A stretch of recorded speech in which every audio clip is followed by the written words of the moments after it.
Okay, so today we're talking to Carina Lindmeier, a freelance illustrator who's worked with clients like Adobe, the Wall Street Journal, and Penguin Random House.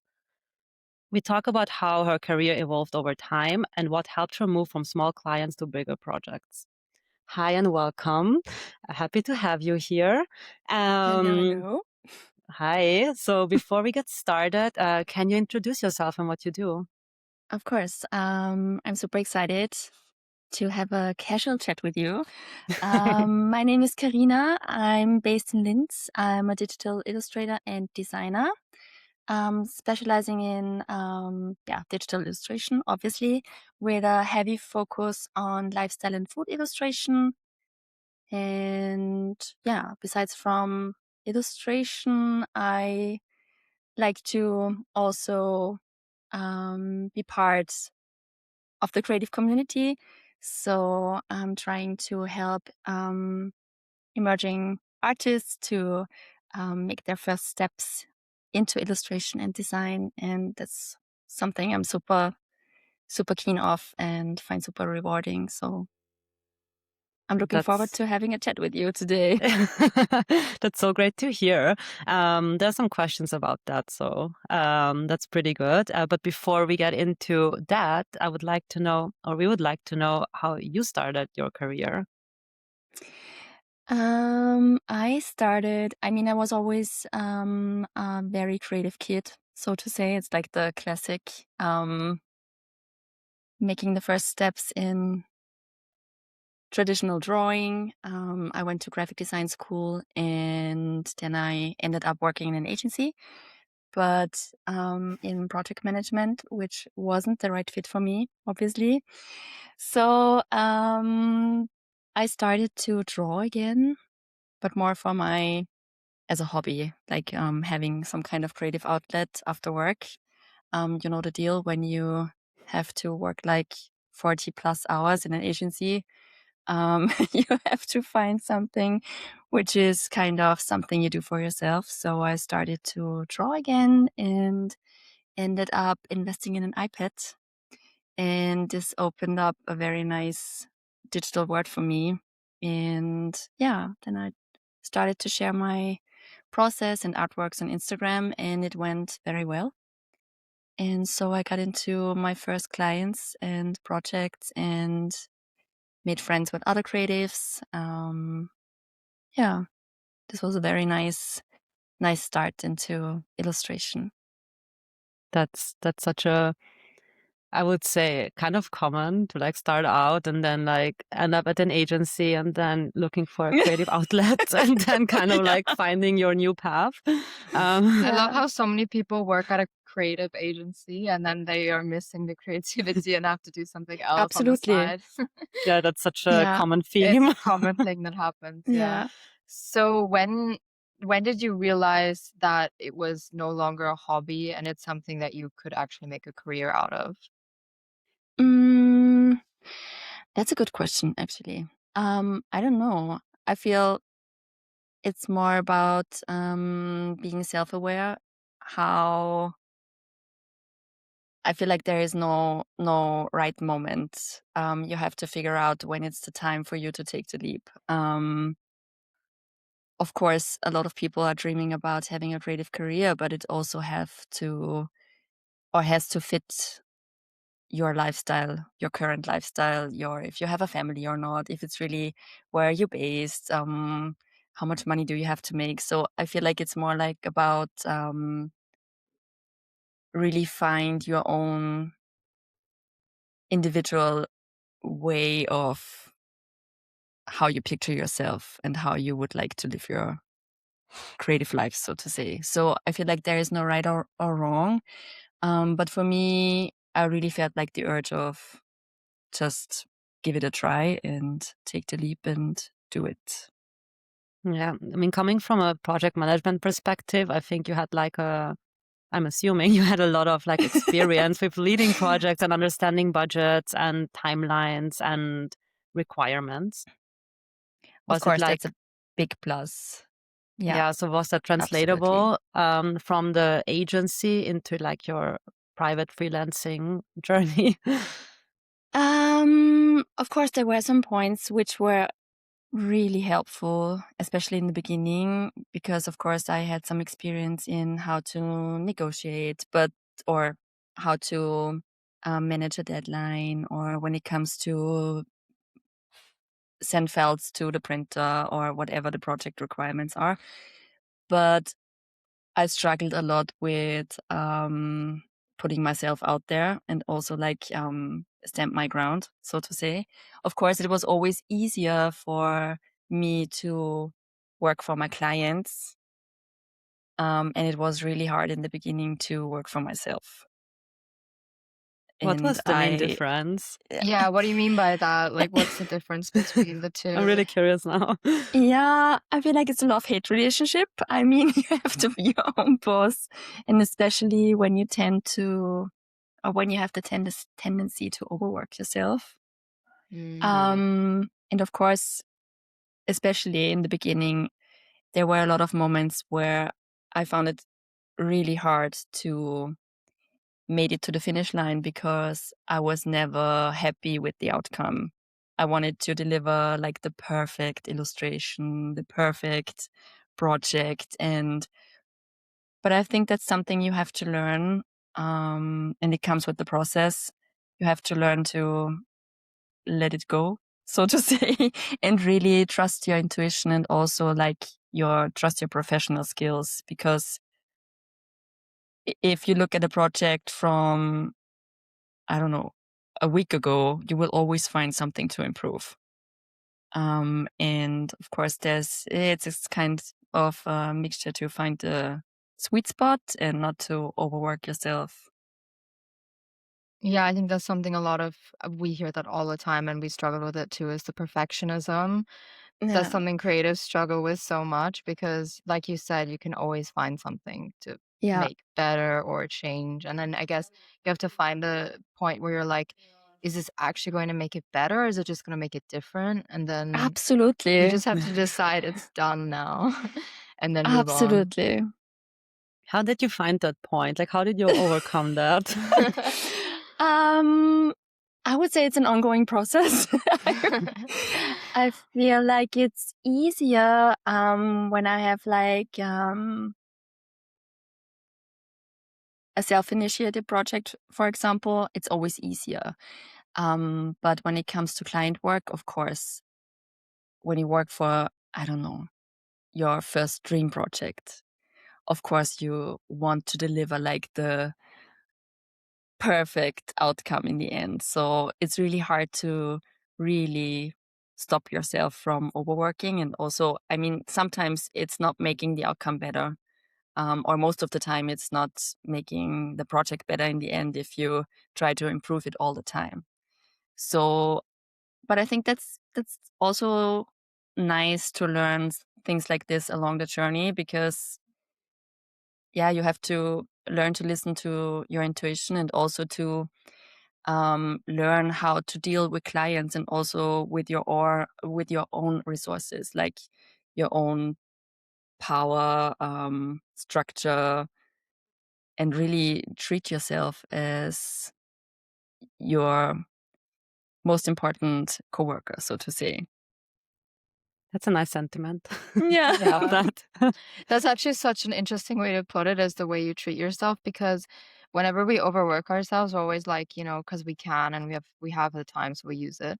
But then if we were to ever be employed, we would always complain about that kind of like being treated that way. We'd Yeah. be like, why are we being overworked? Why do I have to work extra hours? Like I already do 40 hours a week and now I have to Yeah. do overtime. But then as soon as you're self-employed, you're like, that all goes out the window. You're like, you don't Yeah. care anymore that you're overworking yourself. So like we should treat ourselves the way we would want to be treated if we were employed. That's probably like the best way to think about it. Absolutely. Yeah. I just want to add something which I find helped me a lot, especially in the beginning, because having an own studio space, or like some people, or some kind of creative community or creative family you can talk with about your problems, your struggles, where you can share your wins, but also like your, so to say, fuck up moments, um, is really important to have like creative or social safety net where you can really, really let it all out, so to say, and really get honest feedback. And that's so important because it's like you said, when you are employed, you are always complaining about something. That's the first thing you do, but you will never complain about yourself Yeah. in the first place. So it's weird. You do once you once you talk to other creators, I feel like you do start realizing that Yeah. you've been like creating a toxic work environment for yourself. Yeah. Yeah, I feel like that's such a downfall of most creatives. I mean, it's also speaking for myself or for ourselves in this case, where you like start out and the perfectionism that drives you, all the timelines, all like planning the projects, because creators often just learn how to create, but not really how to manage the project. And I think that's kind of like that sweet spot of creating and managing that gets like extremely overwhelming for most people, at least in my experience. Yep. And yeah, therefore it's really difficult to find the right balance. Yeah. Before um, earlier you said something about dream clients and dream projects, and I'm really curious what your dream projects were starting out as a freelancer, as a illustrator. My dream projects. Oh, that's a hard one. I always wanted to create something related to cycling because I love cycling a lot. I'm not the best cyclist, but I love it. I really enjoy every single second on my bike. And of course, that's something I can tackle off my list, which is super cool, and I'm very grateful for all the nice opportunities. And I always wanted to illustrate a book, a cookbook, which is also coming in April. So that also happened last year. Yeah, I feel like when it comes to dream clients, it's absolutely important and, of course, necessary to focus on your goals and have some big dreams. But I always feel like it's super important also to stay grounded and really focus on your craft and improve your own skills and just make it happen for yourself first. Really try to, if you want to illustrate a cookbook, then of course it's necessary to show that you can do it in the first place, because no one will hire you if they can't trust you that you can really do it and you are really the right fit.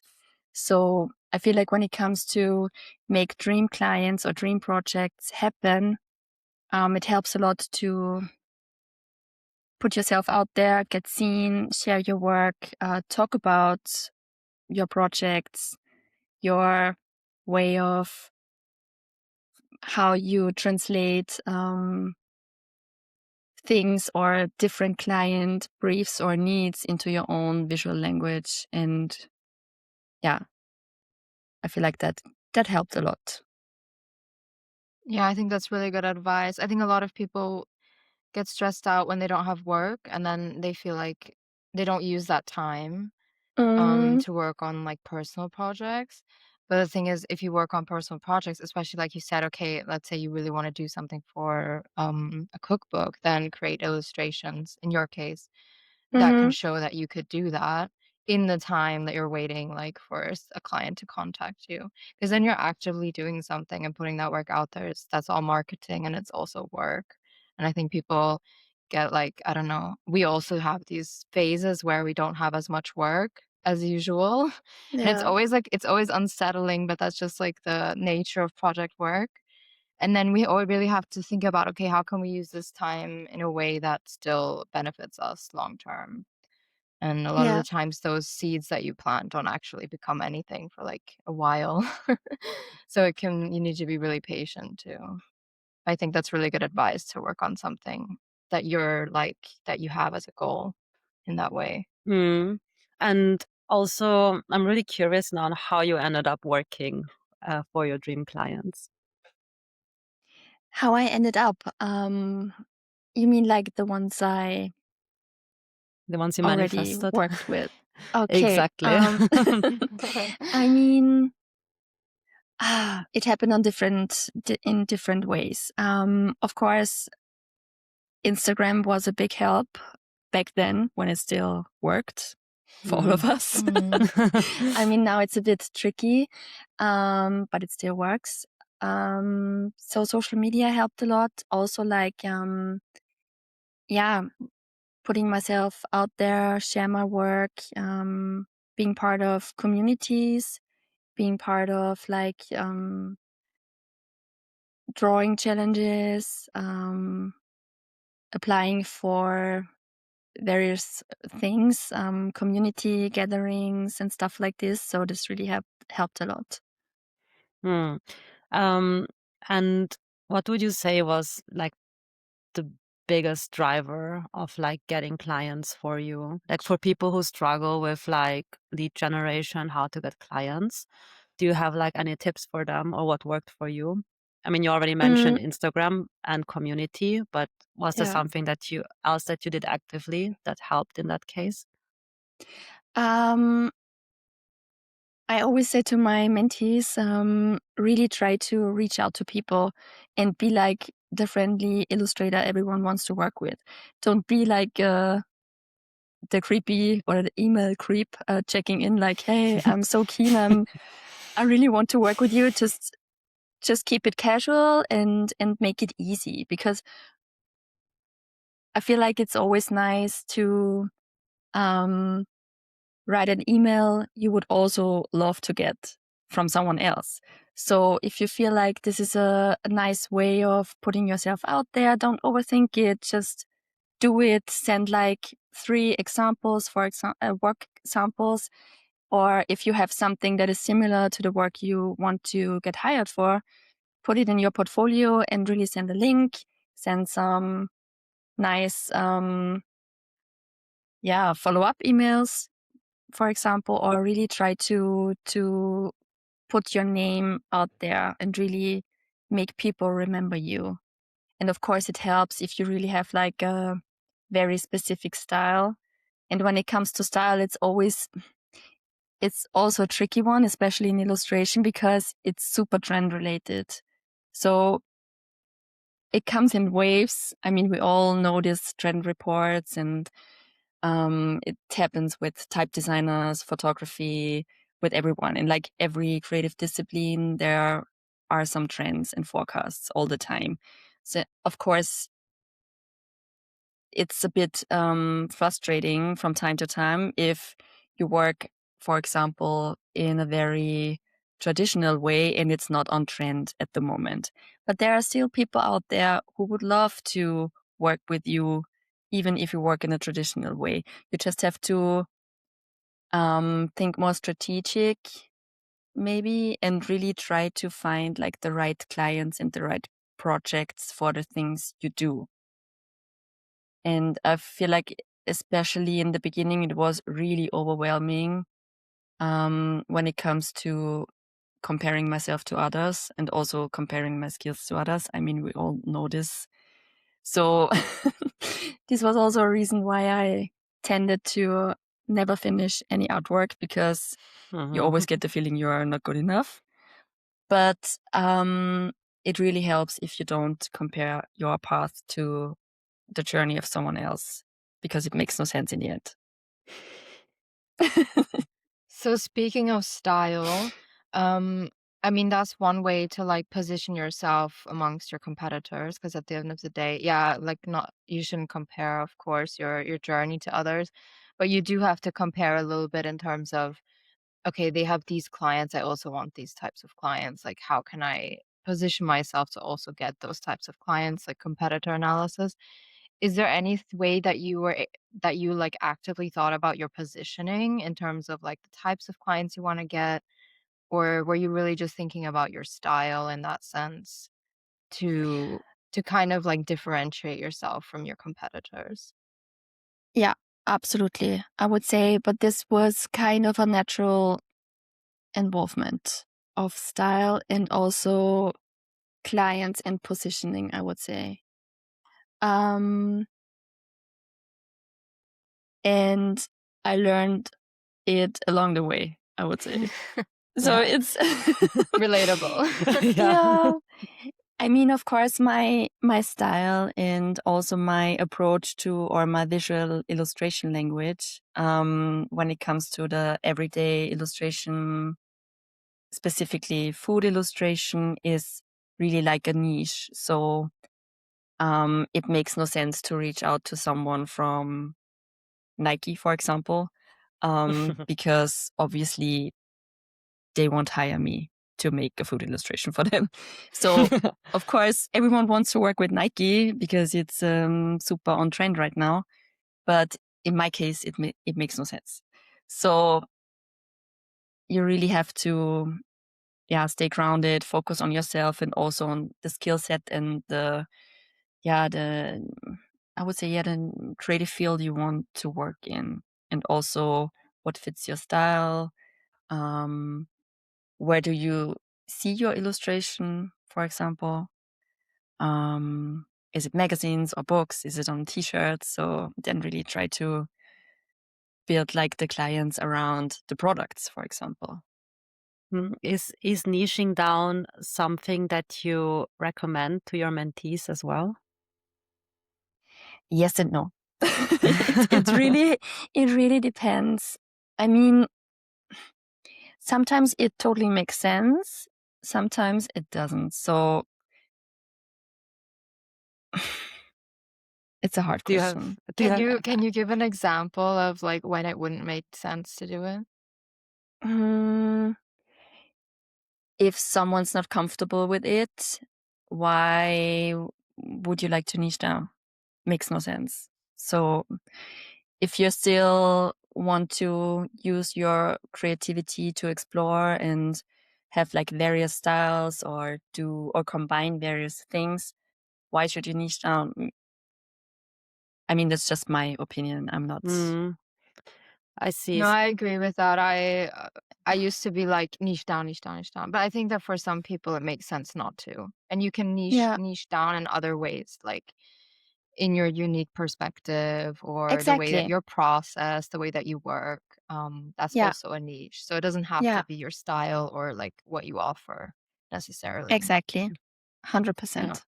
Yeah, I think it's like the niching down is an easy differentiator.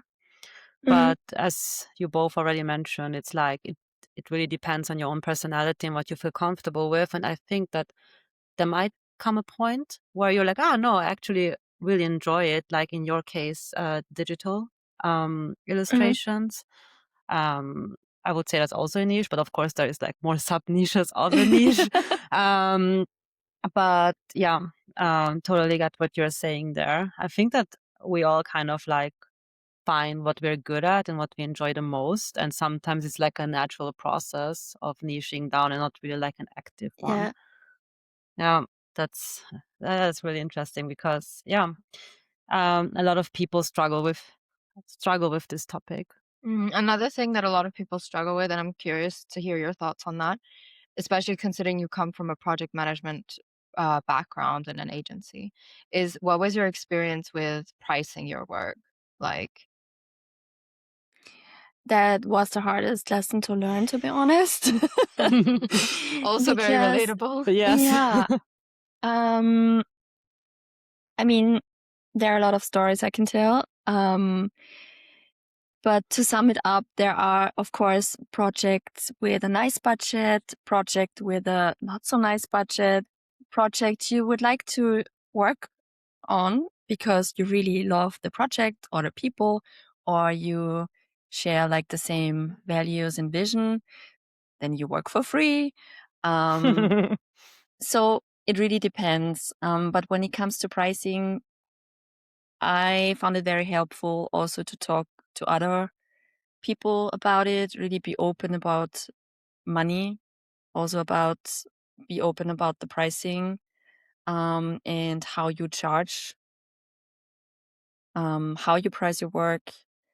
Um, yeah, and try to really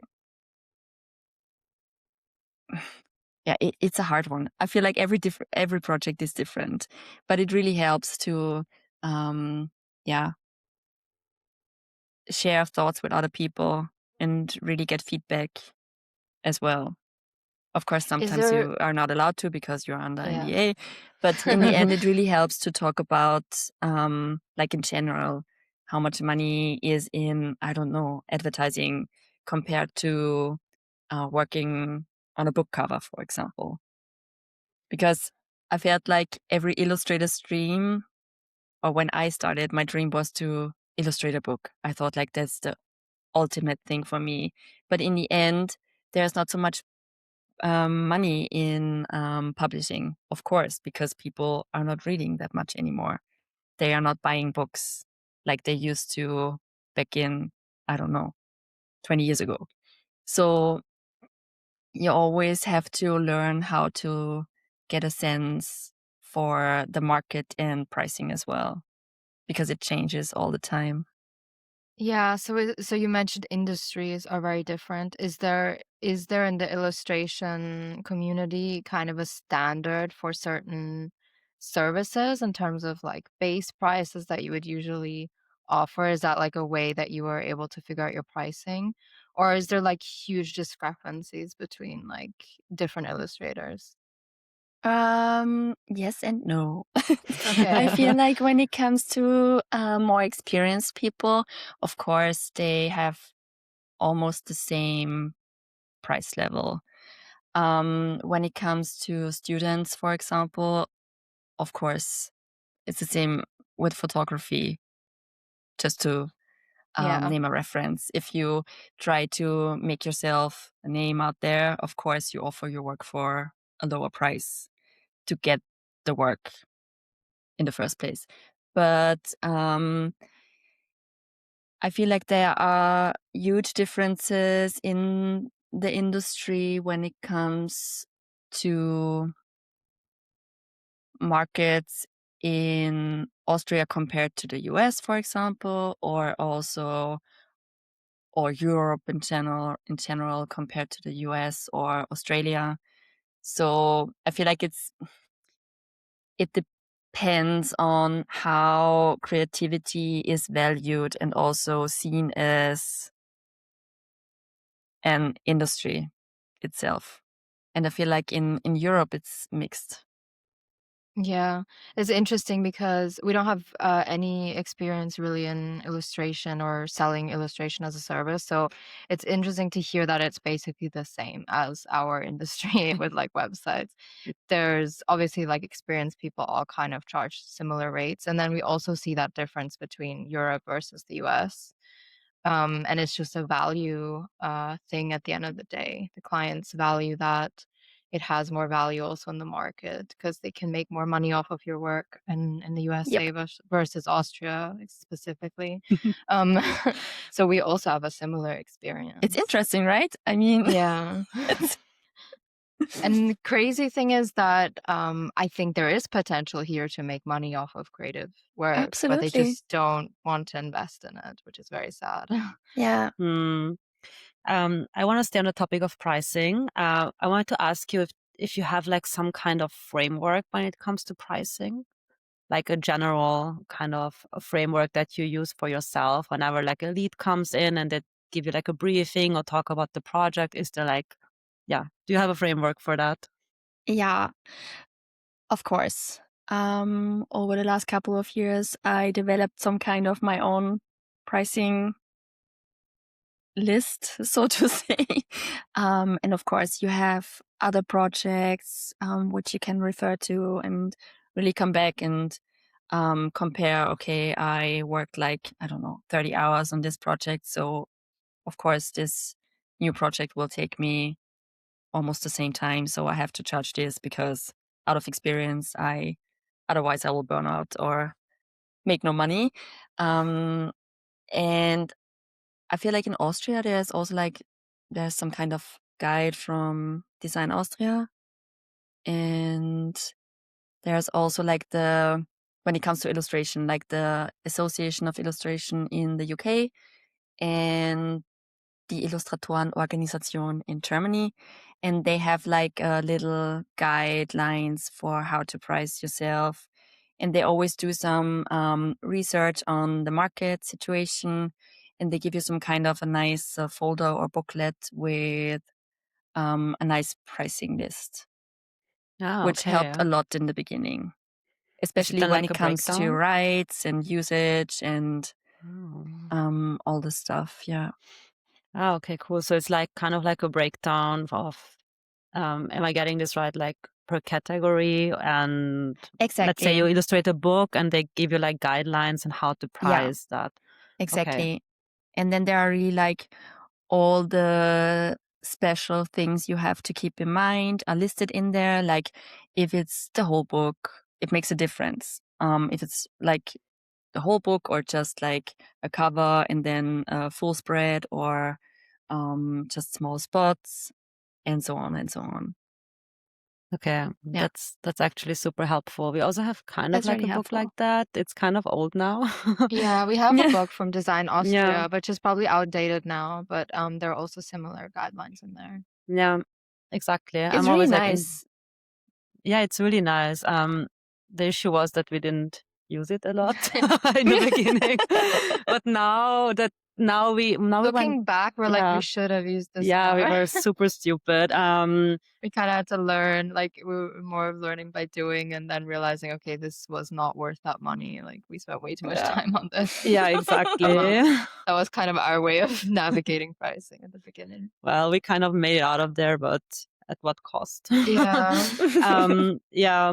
Do you feel like, I'm not sure what it's like in the illustration branch of creative people, but do you feel like that transparency around projects, budgets, anything around it is an issue? Or do you feel like people are transparent and helpful in a way? So, I would say. It's always a yes, no. I really Yeah, it depends. It really depends. I feel like there are some people very narrow-minded and really like want to have their own thing going on. And then, of course, there are some people which are really open-minded, helpful, love to share, and really also love to help you out or give you advice or, yeah, So you it do a lot in terms of depends. community. So you have a lot of Yeah, experience talking to other creatives. Are the people in the community that you are in, are they all illustrators or is it creatives in general? creatives in general, I would say. Okay, and what do you do there? Like what's the you also have mentees. So can you talk a little bit Mhm. about like your work there and what you do? Mm, when it comes to the mentees, it's different because it's like a specific program from or run by the Association of Illustration. And it's a yearly program. People can apply. Mostly it's students or people which are currently finishing uni or trying to, yeah, get their work into more like having a paid relationship with their creative work. So it depends, of course, because this is a different community compared to the community I've built myself and the relationships I invested in over the last couple of years because I met people or um, I went to events or there are really friendships. So it's different. I would say, of course, it's easier to talk to people which you feel close to. But when it comes to the mentoring program, of course, I share a lot of my learnings and I'm really open about the things I've learned along the way and also like my pricing and how I communicate with my clients. Like it's a very, very open structure and really open conversation. And I feel it's a nice way for me, but I totally get it when people don't want it like this. You mean that don't enjoy the format of the mentoring, or? Exactly, when people don't, when it's not their thing to share things and they really want to keep their stuff more private, even when it comes to, I don't know, being public out there somewhere as a speaker or a mentor, but they don't want to share their behind the scenes or their accounting structure or whatever. So yeah. Yeah, I see what you mean, yeah. Yeah. So the community you build are creatives. Is it in person or online? Um, I mean, I love people. I'm a very chatty person. I really love to meet new people and yeah, I love to travel. I love to go to all sorts of formats when it comes to community events or in general going out. So yeah, it's mixed. Sometimes it's work related, sometimes it's more like private or being part of something. Yeah, I don't Yeah. know. I'm curious to It's hear, mixed. or like, Yeah. is there anything, because we have this topic like written down because we think it's like very relevant right now to illustration. So I'm curious to hear your thoughts, but also like the general vibe in the illustration or creative community that you have built around AI, and like Mhm. AI maybe specifically for illustration for you, but also like creatives in general. Like what is your feeling about the future of creative work in terms of AI taking over or whatever, like the fear mongering going on in art industry about Yeah, that? it's hard to predict. I have mixed feelings, to be honest, for a reason. Yeah. But I'm not afraid that AI is taking over my work because I will always illustrate and create.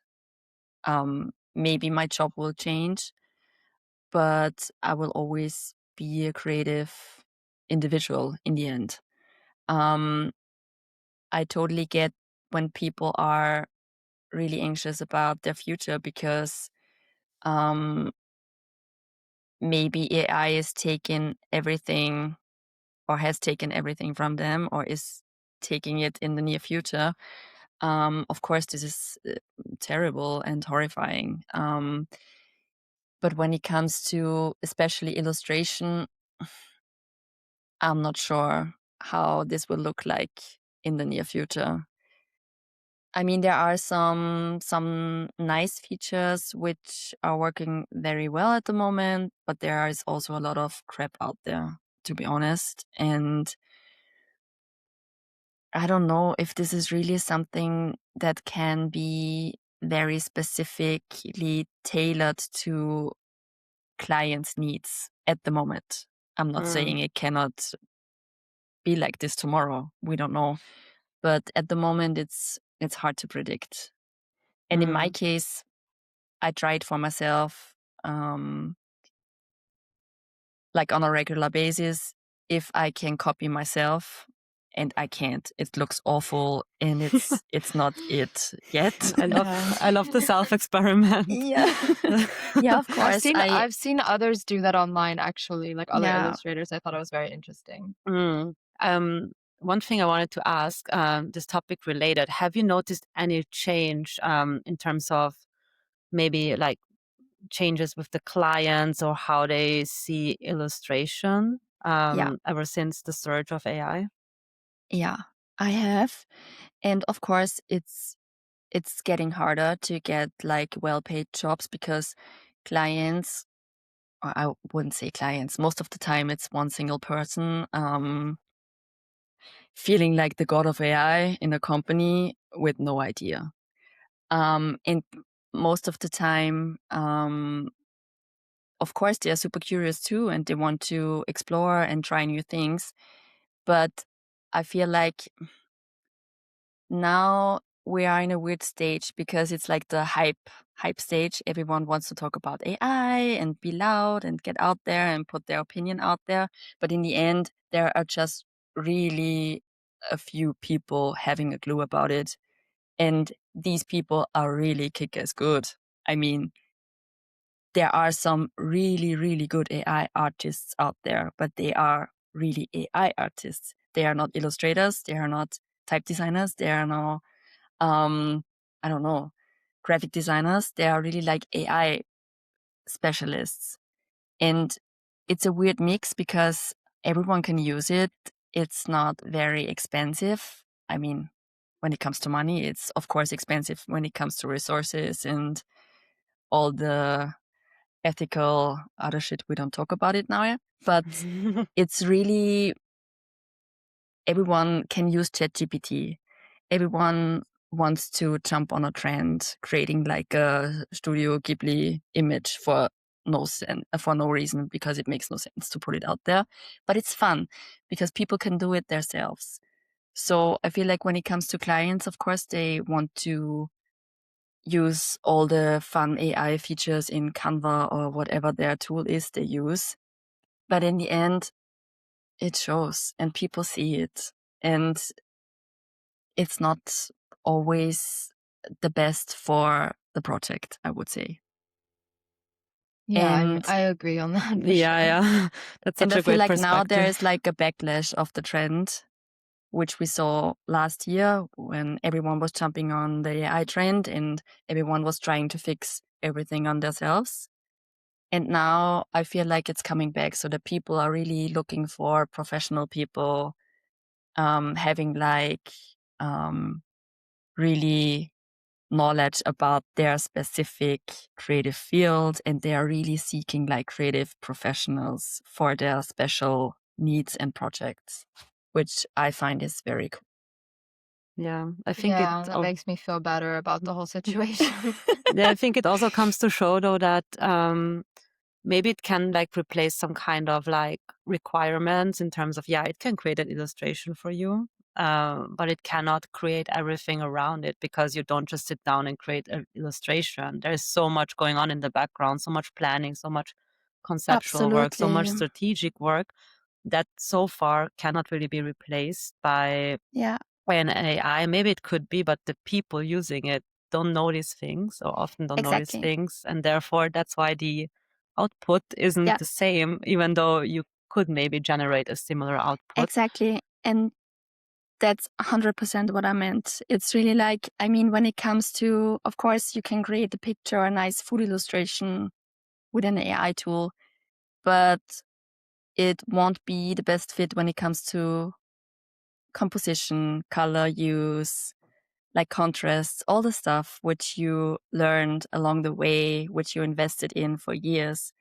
So I feel like our role as creatives maybe will be more of really curating and also curating our own work for clients' needs. Yeah, I think that's a good Yeah. way of putting it. It's gonna be like curation and art direction is gonna become more important now. Yeah. Now that AI could theoretically, because I don't think it's there yet, like do the execution Yeah. stuff. Yeah. um, Being mindful of the time, Yeah. can you do the honors? Yeah, so I think we'll go into the final I think we'll go into the final question now. Hmm. We usually ask our guests some variation of this, which is basically just what advice could you give to somebody who's starting out doing something similar to what you're doing, some illustrator just starting out, or what piece of advice would you have liked to have when you started out? Is there anything that you can say there? Mm, oh my God, there are so many things. I It can mean, also be like business specific related, doesn't yeah, necessarily actually be about illustration. I feel like a good advice would be that success isn't just growth or visibility.